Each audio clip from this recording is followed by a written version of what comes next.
to me. I was in pretty bad shape, and but it lasted. It was really bad for about 24 hours, and then after 24 hours, it kind of started to dwindle off, and I finally got a chance to go back to the gym at my 5 a.m. time slot, and that really felt good. But my sleep schedule's way off because when I get sick, all I do is sleep, sleep, sleep. I just sleep and rest. I read a lot of studies about health, and I found that health is heavily determined by how much you sleep. I didn't know sleep and water consumption were so important. So if you don't want to get sick in your old age and get dementia and too much or reduce your probability of cancer and all the other bad things that can happen in old age, drink a lot of water, get a lot of rest. They even say that people that work like the graveyard shift when they're young, that they have a much higher probability of dementia when they get older. There's something, it just does something to your brain. And I can tell you, when I was in college, I worked the graveyard shift at the University of Kentucky. And I used to I did that out of survival because I just kind of had to. And I remember never feeling quite right. I remember sleeping like I would work either the 12 to 4 shift or the 4 to 8 shift, which I could adjust to because either you had to get stay up late or get up really early. But the worst shift ever, like torture, was doing the 12 to 8 shift. The 12 to 8 shift was just, it just didn't feel natural because I was like, man, I feel like I'm supposed to get some sleep somewhere in here. And no matter how much I tried to get back to normal after I got home, it just didn't feel right. Right. And so ultimately, I would say take care of your mental health. Your mental health matters. It's something that I think a lot of us struggle with. I think a lot of our people struggle with, and actually every study shows that Americans we do very good when it comes to money. Americans are good at making money because we worship money. America is a capitalist society that puts money at the top of the priority list. Right now, your government's being run by a bunch of billionaires who are doing a lot of stuff so they can fill up their own pockets and the pockets of their friends. And so America is a country where the society makes a lot of money. But when they look at quality of life, mental health, physical health, things like that, quality of your family structures, things like that, they say that we're like worst among the industrial countries. Like we're literally kind of this country that's decided to have this one-dimensional fixation on money at the expense of everything else. And so one of the things that we really impress upon you in this space in Money in the Morning in our millionaire training camp is I want you to be a real millionaire. Like I want you to be a millionaire. I want you to actually have real wealth. Like a millionaire, in my opinion, means somebody who's really wealthy. Some people think they're wealthy because they have a lot of money, and some people think that because they don't have any money that means they're broke. And I've been in many rooms, many situations where the guy with the least amount of money was the richest person in the room, and the person with the most money was the poorest person. Take it from a guy I've met the celebrities, I've met, Kanye's a whole billionaire, right? He was a billionaire. First thing he told me when he talked on the phone is, I'm a billionaire. I'm like, I don't care. I don't care how much money you're worth. You need to go see a damn doctor, you crazy man. But anyway, I was joking. I didn't say that to him, but I was thinking that, like, dude, come on, man. You got all that money. You can afford a doctor because some of the stuff you're doing on the internet ain't making no sense. But anyway, still though, it's like some of these people, their lives. I did not, just to be quite frank, even about if you want to talk specifically about Kanye, since we're being transparent. He invited me to fly to his hotel. He was staying at some fancy hotel in Beverly Hills, and I remember thinking, I don't even know if I want to be in that space. I don't know what's happening in that space. I don't know if people are getting drugged or beat up, raped, set up. I was like, I don't really know if I want to even be there by myself because that stuff is crazy. That celebrity world is insane. And even long before the Diddy allegations came out, I remember like kind of knowing people who knew those people, and they were like, don't go up there because whatever's happening up there will get you locked up or killed or whatever. Like it's some really dark stuff happening over there. And I remember specifically hearing that from a reliable source and just saying, I don't think I really want to be around that. And I think that these kind of financial consciousness conversations are important. You got to have these with your kids because we have this society where people think that because you've got money, you're doing better than other people, right? We have a society where it's kind of like if everyone else is broke and you're doing good, people think you're doing the best. And that's just not true. Like having the most money does not mean you're doing better than everyone else. Your quality of life, a lot of it fits into health, wealth, and relationships. So if you are doing well financially, and a lot of times people don't even know, people even think they're doing well financially, but they're not. Like for example, financial security pretty much means two things: wealth and cash flow. If they got plenty of cash flow and they got plenty backups, they got a plan A, a plan B, a plan C, and a plan D, then they might be doing well financially. When all the coffers are full, all the guns are locked and loaded, all the shields are up.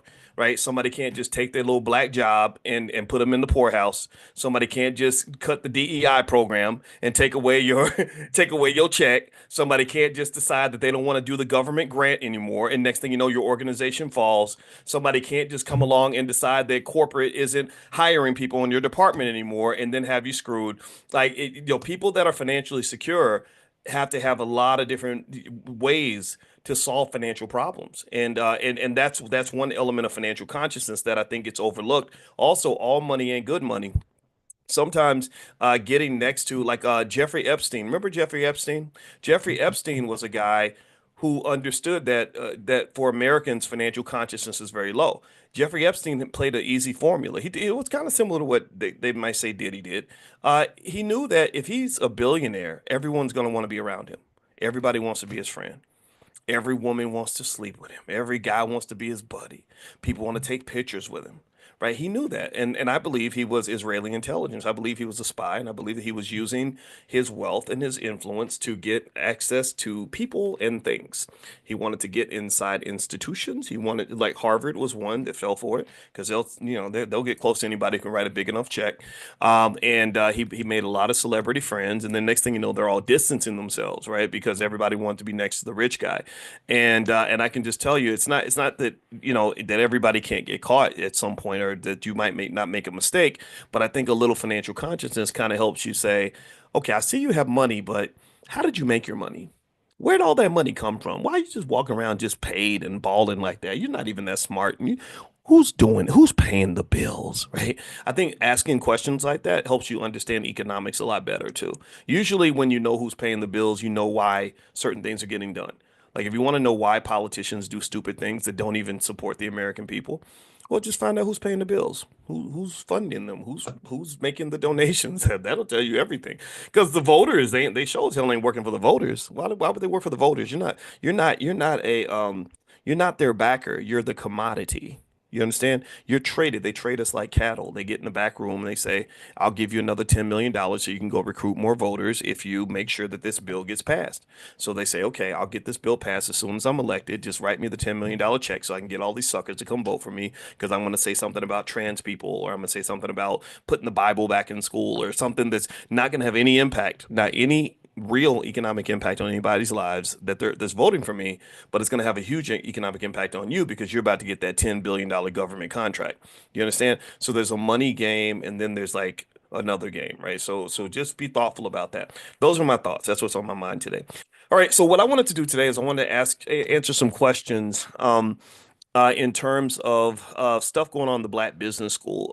If you guys have any questions or whatever, I just want to run some stuff by you, let you guys know what we're doing and why. And it came to mind today because someone was asking me about Donald Trump and Musk and all those guys going after the Consumer Financial Protection Bureau. The Consumer Financial Protection Bureau is a very important part of the government. They're kind of like financial police officers that protect consumers from banks and stuff that do dirty stuff. And I don't agree with what they're doing. I think that it's a little bit overkill. And this is a move that I can't agree with. But the problem is everything has kind of an origin story to it, right? So if you look at their attack on the Consumer Financial Protection Bureau, it's a great organization in terms of what it does, but there is kind of an indictment of the government of just wasting so much freaking money. Now, the Financial Protection Bureau was started just in 2011, so it's not that old.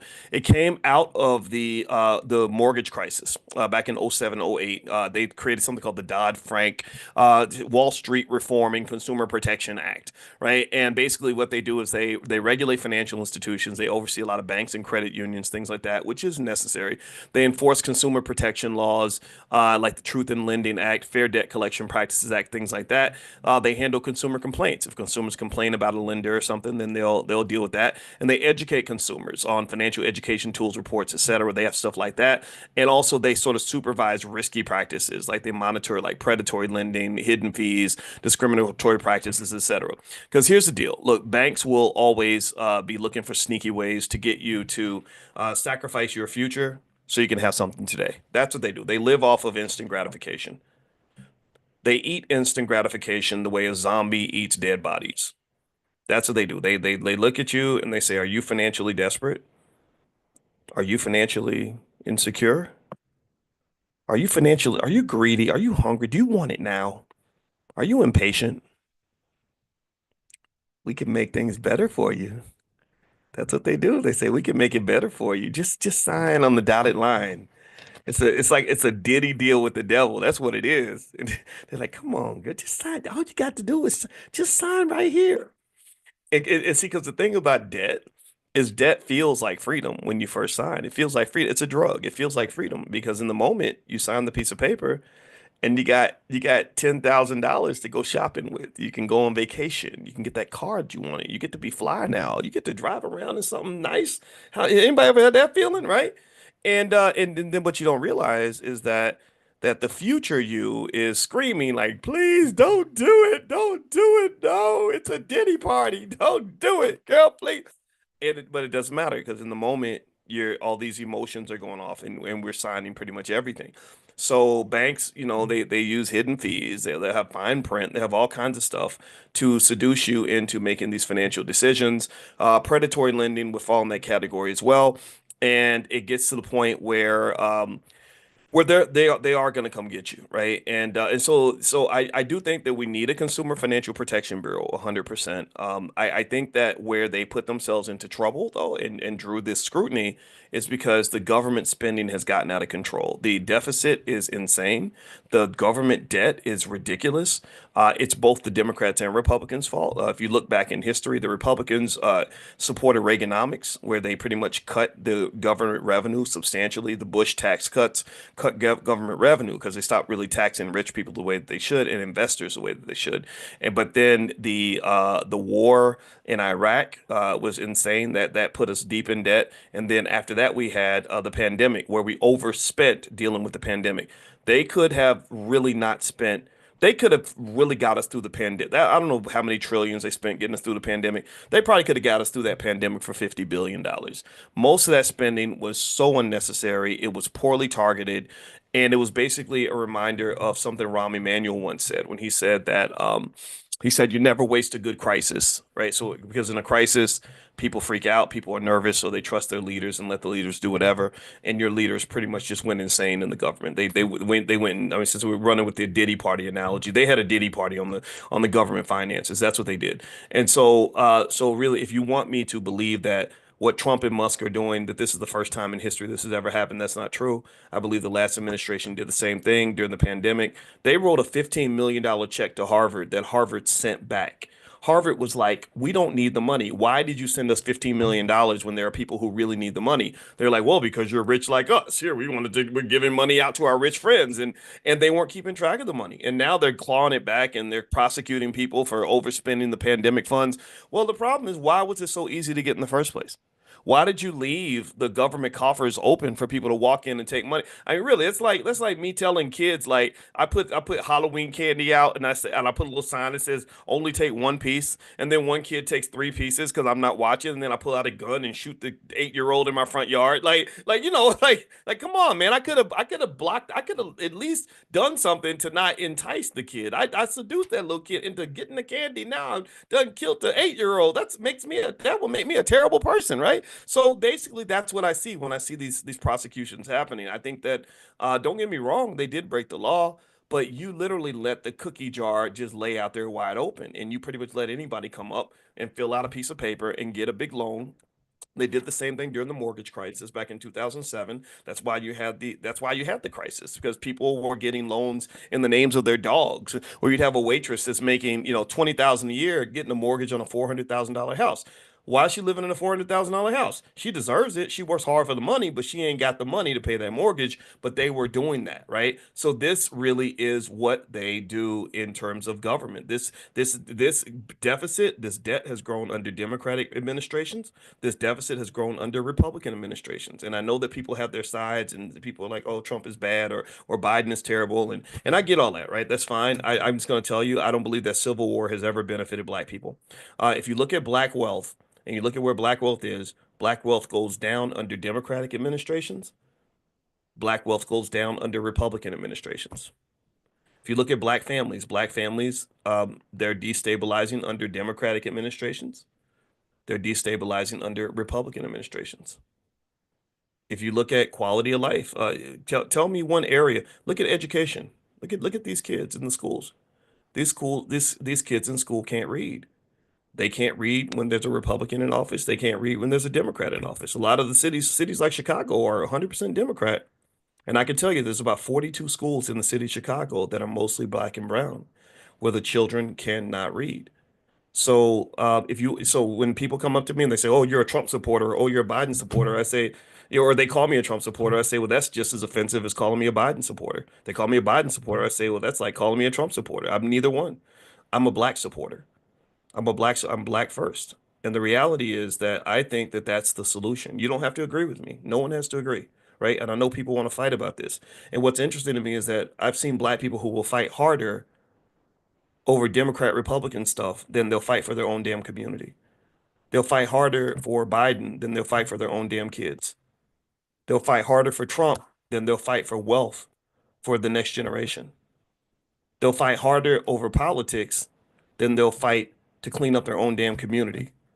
And so, this idea of us believing that there are some magical white people that are going to appear in Washington who are going to sprinkle fairy dust over the black community and make everything better, I don't believe the same fairy tale. I'm not big on fairy tales. That I've never seen that happen. Maybe it could. Maybe if you keep praying and maybe you pray to white Jesus, black Jesus, and baby Jesus, they can all get together and do a blessing loom and make it all happen. It's like those blessing looms. You ever see those blessing looms they put out there where they uh where they send your homeboy send you an email and says, "Family, we gotta build wealth in the community. So if you put your $500 in and I put my $500 in and she puts her $500 in, then we'll have $10,000 apiece." And I'm like, that's not math, asshole. Like, what is that? That is not math.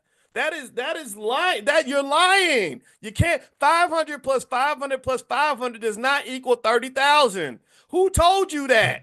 Right? Who told you that? But when people sound good when they say it, like the pastors sound like the rappers. They know how to rap and rhyme when they. I wish I could speak like some of these pastors because they. I'm sorry, I love my pastors. I love my black churches. I really do. But y'all know what I'm talking about. When you got those pimps in the pulpit, those pastors who like rhyme when they talk, and they literally will talk an hour and not be saying nothing, just be repeating themselves. And Jesus, and Jesus, and Jesus, and I praise him, and I pray, and I get it, but it's kind of like let's get to a solution at some point, right? Emotionality can't be the default response to everything that's happening to us because what that also does is that's really bad for your health, by the way. It's just really, really unhealthy. Like if you want to know, for example, why we die so young, it's not good for us to be like emotionally riled up like that all the time or to use emotional like cortisol levels. That's part of it, fight or flight, like using that to just get through the day. That is not good for you. My wife is a therapist. She has a whole doctorate in this stuff. She can tell you high cortisol levels will kill you. High cortisol levels can explain a lot of why black people die from cancer at early ages. High cortisol levels can explain a lot of the hypertension and all the other issues that we run into, the diabetes added on to all that, right, from the food. So ultimately, I really encourage you to really consider like what does wealth really look like and how do we actually get to that point? Now, you might ask, well, where's the finance? I saw somebody ask that question. That's a great question. If you don't know that I've been talking about finance the entire time and wealth the entire time, then this might not be the class for you. I want to make that 100% clear. One of the things that we don't do in this class is we don't just do like, well, here's how you do your taxes and here's how you fill out your 401k. There are plenty of people that can talk to you about that basic stuff. I have a whole doctorate in this stuff.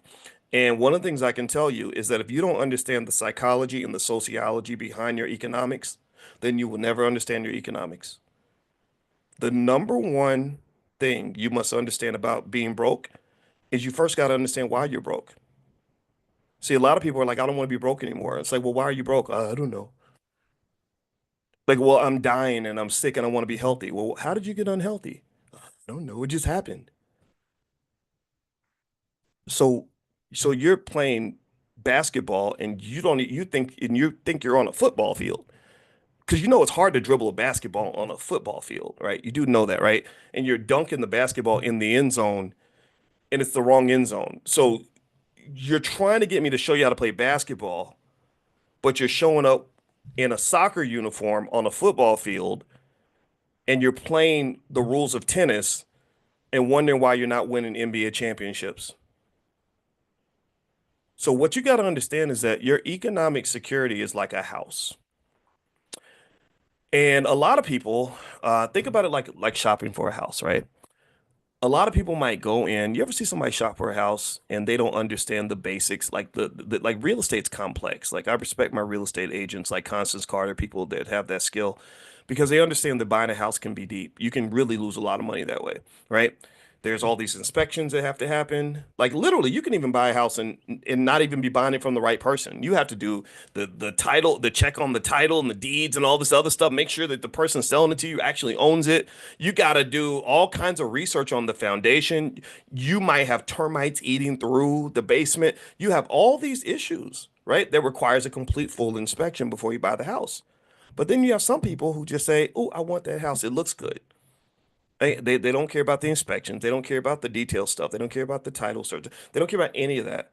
All they care about is what the house looks like on the outside, the cosmetic side. And that's kind of what wealth is. There are lots of people, if you want to find black people who want to have money, join the club. There's millions of people who are like, I want money. There's millions of rappers who rap about money, how much money they think they're going to have, how much money they want. And I can tell you that my perspective on money is a little bit different because I'm a financial scientist. So as a financial scientist, I see money in a very deep way. So when someone says I want to get money, I'm like, okay, so how are you going to do that? And say, I don't know, I just want to get it. And so I'm like, okay, so because culturally speaking, if you're black, you know that your pathway to getting money is typically going to be different than say if you were a young Jewish kid. When I was 11, I went to the school called Kentucky Country Day. It's like this all white rich kid school that that I got a scholarship to go to because my parents didn't have any money, so I got to go for free. But the tuition now there's like 25,000 a year. It costs as much as a college does, and I only went for 2 years. It was a really bad experience, honestly, but I learned a lot. And when we got on the bus, we would come home, and on the bus every day we would stop at a Hebrew school, and half the kids would get off the bus because they were Jewish. And all these kids would go to school after school was over. And I remember thinking, why the hell y'all got to go to school after school's out? Like that's crazy to me. And and then they explained it to me. Now, by the way, let me ask you all a question. Can y'all hear me? Give me a yes if you can hear me okay. Let me know if the audio's coming through because somebody said they can't hear. So if they say no sound, I just want to double check. Okay, looks like the audio's good. Okay. So I didn't think about that for 30 years. It was just a thing. But then later on, when I started thinking about the difference in the educational process between a black kid and a Jewish kid, and I read books like An Empire of Their Own, how the Jews invented Hollywood, I realized, okay, wealth is not just about X's and O's and tax forms and what kind of job you have. Wealth is culture. Wealth is very, very cultural. What the Jewish community figured out because of their version of oppression is they said, we don't trust your system to educate our children. Your system is never going to give our kids what they need. Your system's not going to tell our kids what they need to know about who they are. Your system's not going to tell our kids what they need to know to be able to stick together. Your system's not going to teach them how to build wealth. Your system's going to teach them how to throw away wealth. Your system's not going to teach them how to stick together. Your system's going to teach them how to divide and go apart. So they say we don't want to be like your black kids. You own the black people. You're not going to own us. In fact we're going to get so much wealth we're going to own you. And we're going to do it in such a powerful way that literally we're going to be a tiny part of the population. We're going to own every freaking thing. Well, why is that? Culture. It's culture. There is a culture of ownership. And I don't care. I don't know. I hope any of my Jewish friends don't take offense to this, but I know what y'all doing. Stop that. I have a PhD in finance. I study y'all. I pay close attention. Y'all own everything. Look at all the major TV networks. Look at everything. When I got on the phone with Kanye, that's all he raved about was he sent me this big diagram of all the Jewish ownership of all the media outlets, and I said, yeah, you're right. That's what they're doing. Maybe we should try that too, right? And I take, I'm not mad. I'm like, okay, let's figure this out. How did they do? How did they own everything? And even right at that time, I kid you not, that was when another bank that's heavily influenced by that community, Wells, not Wells Fargo, J.P. Morgan, sent him a letter that day saying, if you don't come to the bank and take out your money by Tuesday, we're going to send you a cashier's check for whatever the amount. It was some abnormally large amount of money. It was a few $1 million or 100 million or something. We're going to send you a check because we don't want your money. That's how real it was, right? So my thought here is maybe we should take some notes, right? Maybe there's a point where we get serious about economic strategy. Maybe there's a point where we start to question everything in terms of how the kids get raised and how we go about thinking about money. Because right now, what you're really seeing in America is you're seeing a lot of economic desperation. Trump comes in, gets rid of all the DEI programs. Everybody's scrambling. A lot of government, and if you're in that situation, my heart goes out to you.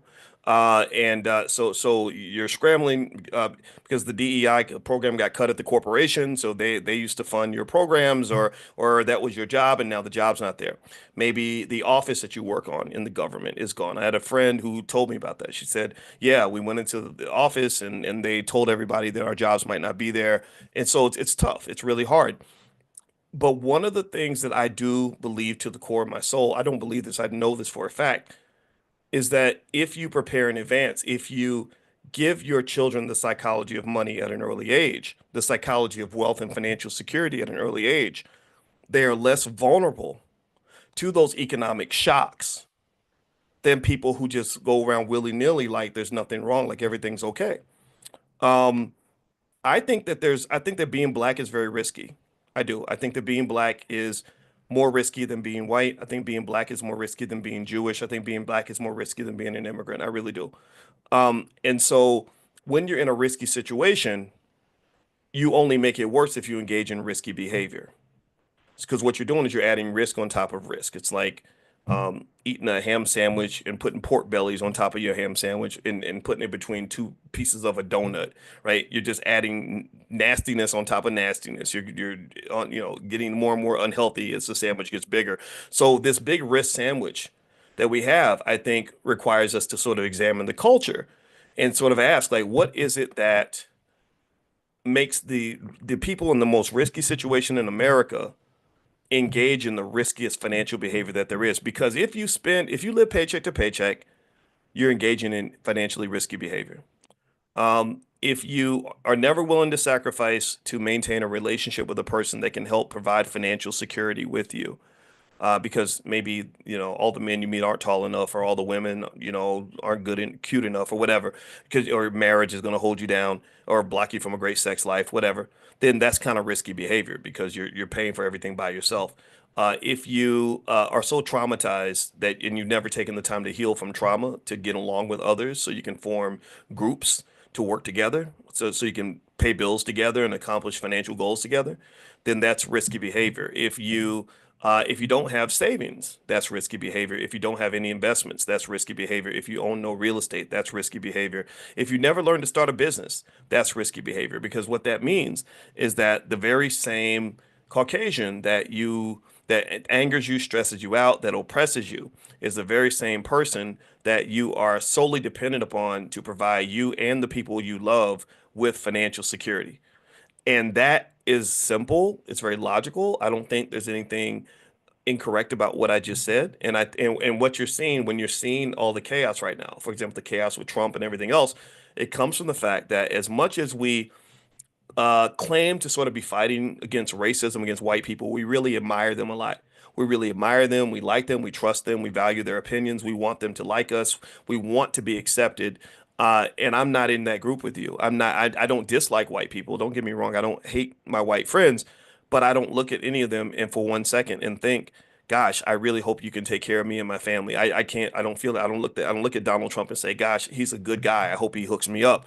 I don't look at Joe Biden and say, man, that's a great guy. I mean, he only incarcerated 10 million black men, but that's my buddy. I don't, I can't, I don't do that. And and in fact and what it does is it kind of creates like a nice it's a very depressing reality, but it creates a nice neutrality where you just don't care what people think anymore either. Like I don't I got a guy across the street that lives that I think is a Trump supporter. He's a cop and he has a big American flag on on the front of his house, and he drives a big gigantic pickup truck, and he always he's I see him a lot because we both shovel our snow first whenever there's a snowfall, and his driveway shoveled perfectly. Mine is like kind of raggedy because I'm trying to get it done fast. But still, though, like I don't think this guy likes black people. I really wonder how he feels about black people, right? You just don't know. But you know what? It doesn't offend me. I don't care.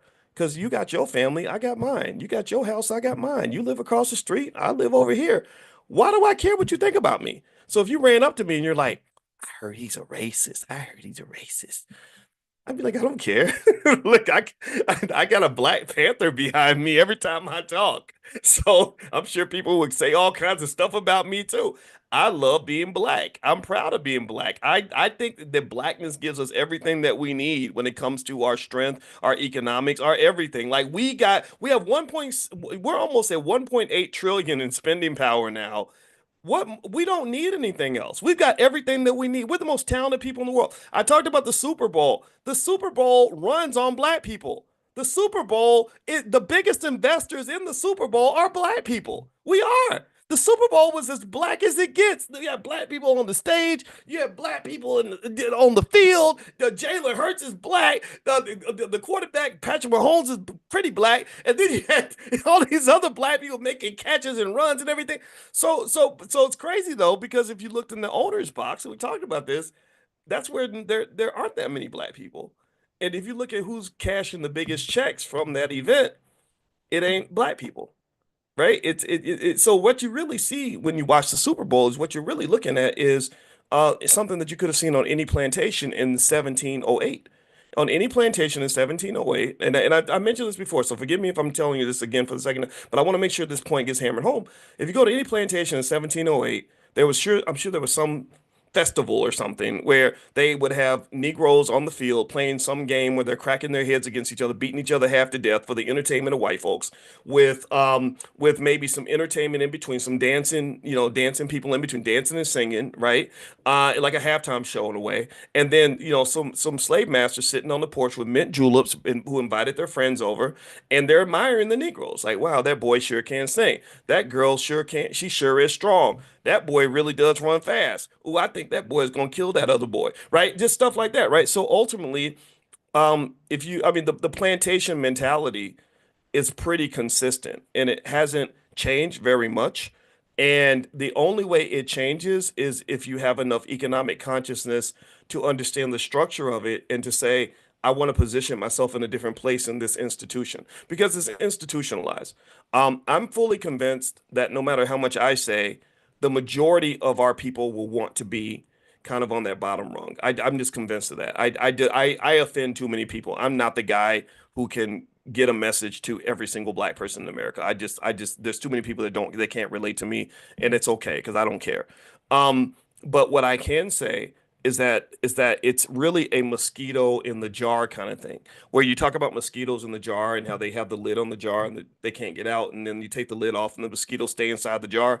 It's become a little bit of a mosquito in the jar kind of thing. And why is that? Well, because and you're right, I did reach you, John Trey, and that's who I'm talking to. I like preaching to the choir. That's me. I want to run with the sprinters. I can't run with the fat people. I just can't. Some people have patience for that, but if you fat and you're trying to run toward the cheeseburger stand, I'm gonna cheer you on. We're not gonna slow down. So I'm running with the sprinters right now. So a lot of you in here are the best economic thinkers in your families, and I'm here to encourage you. I'm not here to slow this down for anybody in the back. So anyway, if you go back to that, what was I saying about that? So ultimately, if you're talking about breaking out of that plantation mentality, what you really got to look at is you got to look at culture, right? There's such a scenario as a black man getting on a bus, and somebody saying, "Okay, Negro, you got to go to the back." right? That's one scenario.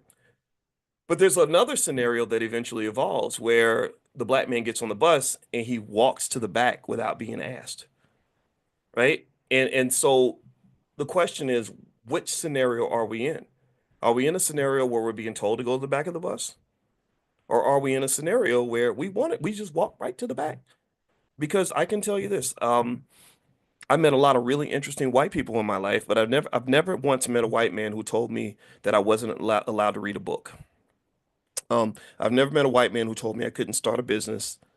I've never met a white man who told me I could not take care of my kids. I've never met a white man who told me I couldn't eat healthy and not get heart disease and diabetes and strokes or become an alcoholic like some of my uncles. I've never met a white man who told me that I couldn't love my wife and be the best husband I can be. I don't. In fact, I don't even talk. I sometimes literally the life I have, I can go a month without talking to a single white person. So I think that it's incredibly important for us to disassociate or disconnect the damage that is self-inflicted versus damage that is inflicted by others, instead of assuming that everything is done by somebody else, that massa is responsible for everything. Because at that point, you're giving them too much credit, you're giving them too much attention, and the attention should be on your kids. The attention should be on systems that we believe in and rely on that are not doing the job. I really want to know, like, why is it that there are 42 schools in the Chicago public school system where not one single black child can read or do math at grade level? I need to know. I don't get it. Don't get me in no Democrat Republican conversation. No, I need to know what's happening here. I don't need to know who to blame. I need to know what the solution is, right? Because politicians do it wrong. They're like, oh, it's the teacher's fault, or oh, it's the administrators, oh, it's the Republicans. I don't care. I don't who to blame. If my child gets shot, I don't want to know. I don't care who did it. I want to know, is my child okay? Like that's the first thing I need to know. I'm not. Well, let's go fight who did it. No, like you do that after you find out if your child's going to live and make sure that they're safe, and then you might go back and blame somebody. But don't do that before. We will start blaming before we even solve the damn problem, and then think that associating the blame is the same as finding the solution, and that does not work. So why can't your kids read? I'm gonna tell you, the reason your kids can't read is because it's your fault. Because they're your kids, they're not his kids. You gave the responsibility of your kids to that person. They're your kids. The reason they don't know the basics of finance and they out here struggling at 25, 26 years old, broke as hell, homeless, can't pay rent, can't survive in the economy, it's because you didn't do the job. You didn't know. And I get it. Sometimes we just don't know. Don't get me wrong. Sometimes we just don't know. Even as my beloved mother was dying from her colon cancer after, a lot of her life, she got fed a lot of slave food. I did too. That might be my fate. I have no idea. But even then, she was like, well, what if you just didn't know? And you're right. Some stuff we just don't know. But see, now you know. Now you know you didn't know. And now that you know, with knowledge comes responsibility. So now that you know, the question is, are you going to apply it or are you going to keep relying on the lame excuses that you could have used when you didn't know? And when you know that you know, now you're lying to yourself. Now you're being lazy. Now you don't want to do the work. Now you don't want to evolve. Now you don't want to do the really tough part, which is shifting habits. It's the habits that get us in trouble. It's not knowledge. Like we used to be able to say in the 80s, like, well, the reason we don't know economics because white people, they put it in the books and they hide it from us. They don't tell us nothing. You got the internet. Stop it. Stop that. I have a whole PhD. Do you know, I was the only African American on the entire planet to get a PhD in finance in the year 2002, and I was smarter than 99% of my classmates. So don't act like you don't have access to knowledge. Knowledge is everywhere. So stop that. It's a decision, it's a choice. When I was obese, if you go back and look at videos of me in 2016, y'all know that I was fat. I was a big, fat, chunky, still yelling and screaming, but I was kind of rolling Martin-ish. I was like the human beatbox. I was getting bigger every year, blood pressure going up, all that stuff. And that changed. And the reason that changed was because I was like, if I don't change my habits, I'm going to die. And when I got to the point where it was time for me to make that decision to make that adjustment, because the late poor lady took my blood pressure, the lady, black nurse, and she's like, "Oh, baby, let me take your blood pressure again," like 'cause she couldn't believe the number was so high. I was like, "Okay, damn." And here's the thing, at that point, it wasn't like it was a mystery of what I needed to do to lose weight. I knew what I needed to do. I needed to go to the gym, stop eating cheeseburgers and stuff and crappy food, and exercise a little more. Right. And but but the hard part was actually the implementation. That's the idea. The hard part is the implementation. So if you want a secret to success in any of this stuff, work on something small and hold yourself accountable for the implementation. So let's really drill in on the economic thing. Here's it's a couple specific economic instructions you can apply that will make a difference in your family for the next 100 years. You ready? You ready? This is the implementation. Number one, invest some amount of money every week in the stock market and do not sell that stock unless you absolutely have to. Do that every single week. And we've talked about this. Um, you already do this. You already invest in other people's stuff. You pay your car note on time. You pay your cell phone on time. You pay your rent on time. So you've invested in the cell phone company. You invest in the car dealer. You're investing in the landlord. You probably if you've been paying rent for 20 or 30 years, you bought your landlord a mansion by now. They probably if they've invested that money, they made over $1 million by now. They literally have. I can show you the math. I know I'm good at math, and I that's all we do as finance professors. We calculate stuff. So doing that and sticking with that plan ensures that your family has an endowment. What is an endowment? An endowment is basically a pile of resources that protects the institution from economic shocks and financial chaos or economic problems or uncertainties or risk. Like now, like Trump coming in and cutting all the DEI programs and cutting half the jobs or whatever he's doing. Well, if you have a family endowment, then you're safe from that. You say, man, times are tough. We're going to have to pivot. Good thing we've got $1 million in stock that we can live off of until we get everything figured out. So that is, and most black families don't have any kind of endowment. It's hand to mouth, paycheck to paycheck, and it becomes very stressful when something goes wrong. When Massa says that we're laying off all the black people today, and then suddenly the income stream shuts off and it becomes very hard. Now, I am not making fun of anybody in that situation. I've been there. I understand. I get it. But that is a habit that has to shift. That is a cultural shift. Believe it or not, there are families, the Indian families are really good at this. They are very good. They because for them survival is not a game. They don't have no welfare programs. They don't have nothing. They don't got no safety net, nothing in India. So for them, family is the safety net. So they keep the family together no matter what. They know like, well, my baby mama was tripping, so I had to walk out because no, they don't do all that. No, they figure it out and then they start businesses together and then they reinvest in each other's businesses and force that to grow and they create a family endowment so that the institution becomes safe so nobody's financially insecure. The family always has a pile of money somewhere that they can use to fund things you're trying to do or help you out in a tough spot. It's not true for every family. Some people struggle, right? So it's not true for everybody. You can't stereotype, but that's one thing that they do when they do it well. So studying these families, I think, is extremely important. There are Indian families that have gone to cities like Detroit and taken over damn near all the gas stations in Detroit. They are so gangster with their economics and their economic culture that they can come up in your neighborhood, buy up all of your shit, and own all of your stuff and then create a stream of revenue off of your community and you will smile and gladly hand them your money. That's what they do. That's what they're doing. That's what they're doing in Detroit and in other cities across this country. And I'm not even mad at them for it. I'm not mad at them for it because they understand that economics is very competitive. So again, in terms of specifics, one thing you have to realize too is that families that want to be wealthy are conservative. They preserve their resources. This is where I get mad at my rapper friends because I'm like, why are y'all so flashy? Why do you think that every time you get money, everybody has to know about it? Why does it have to be shown by spending it? Why not show your money by investing? Show me something that you invested in. Show me where you created 10,000 jobs. Then I'll be impressed with your money. But don't show me a Gucci bag and somehow make me think that means you're financially secure. That doesn't mean you're financially. That means you're an idiot. That means you're stupid enough to go buy a $10,000 bag that cost somebody $500 to make. That doesn't make you smart. I don't admire that. There's nothing to look up to with that.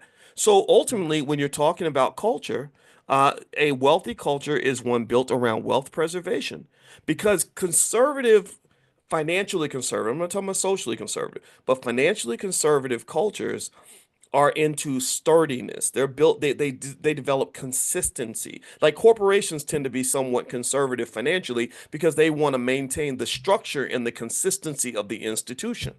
So the question is, what institution are you preserving?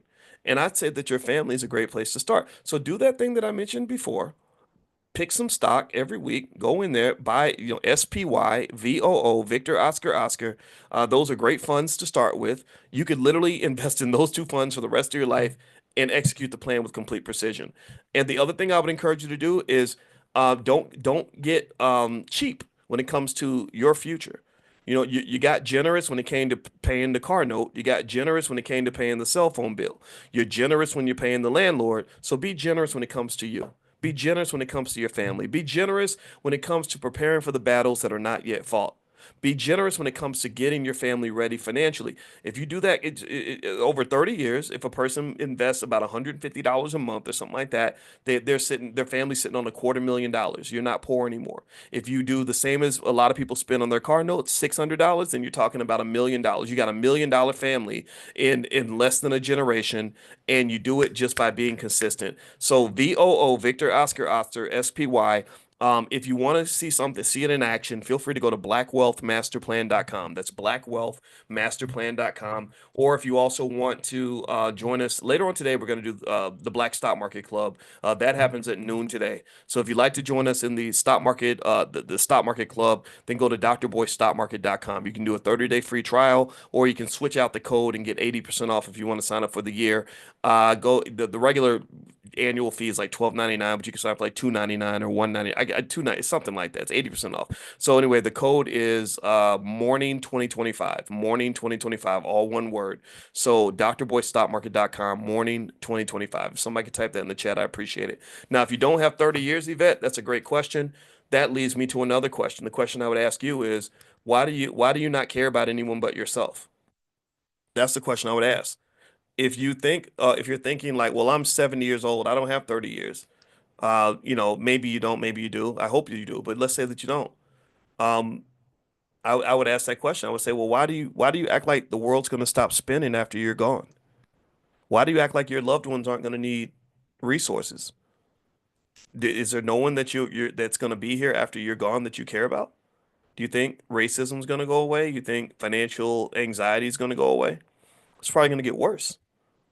So that's what I would say to anybody who says, "Well, am I too old to invest?" I would say, "Well, you got grandkids, right?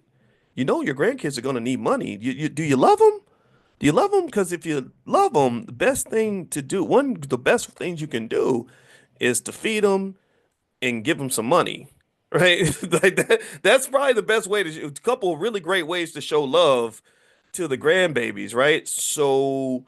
Because I can tell you, my grandma set me up. Not, I mean, she didn't leave me a ton of money. She left me a little bit, not a ton, but she set me up. The things she taught me, the savings bond she bought me when I was little. She introduced me to compound interest. My grandmother's my whole inspiration. That's why we named the panther after her. The panther's name is Felicia. So, um, yeah, my grandmother did things in the 1960s that affect what I'm doing now.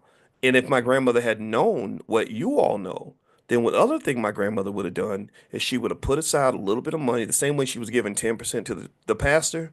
She would have put 10% in the stock portfolio, 10% of her income in the stock portfolio. Because my grandmother had a list of financial rules she followed.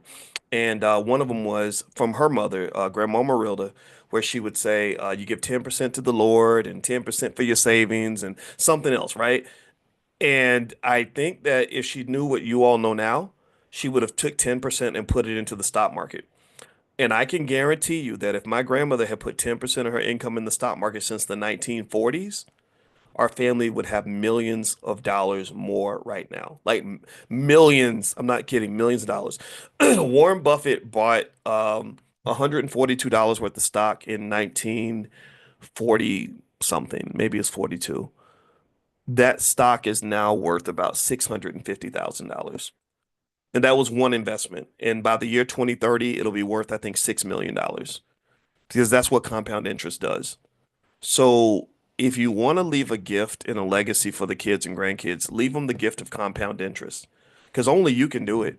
Only you have the privilege of being alive in 2025. Your great grandkids are either they're not alive, or if they are alive, they're too young to even value money. So they're not gonna use the time for investing because they don't even know. They're 3, 4 years old. So our job as parents and grandparents is to protect them while they're not aware. We protect our babies because the babies don't know what's going on in the world. They don't know what the threats are, right? You do know.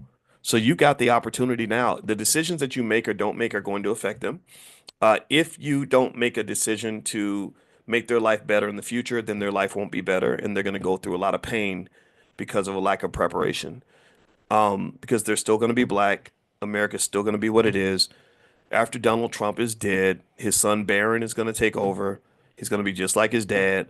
It's going to be hard for them. And I encourage you to make sure that we learn how to compete and not just complain. Competing beats complaining. I should probably put that on a t-shirt. I want to compete, not complain.